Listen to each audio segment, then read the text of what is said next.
Welcome to the Slop Temple. We pray this video helps. You start by confirming prerequisites and taking the first actionable steps.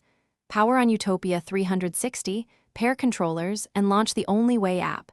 Make sure headset firmware is current. Once done, set IPD and room scale boundaries quickly so tracking is stable. You will calibrate visuals next, so keep the headset connected to your primary display. This immediate setup prevents drift and software conflicts, and speeds entry into the experience without wasting time on basic troubleshooting later.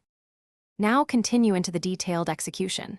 Run the built-in calibration routine, eye tracking, floor level, and controller mappings, because precise input is essential for only way interactions. Then open graphics settings and choose a preset that holds 90 Hz, lowering shadow or texture scale if needed to maintain smoothness.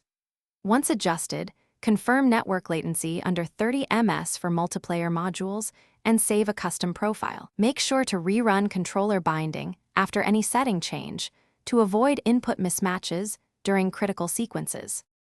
Finish by launching Only Way and walking through the opening tutorial so you understand gesture timing and mission flow. Complete objectives, use save checkpoints, and sync cloud saves to avoid progress loss. If tracking, frame rate, or audio problems occur, try one key troubleshooting tip. Fully restart the headset and app, then rerun calibration. If that fails, reset USB/HDMI and repair controllers. This sequence addresses the most common faults and gets you back into the experience quickly. Thanks for watching. Consider subscribing if we helped you.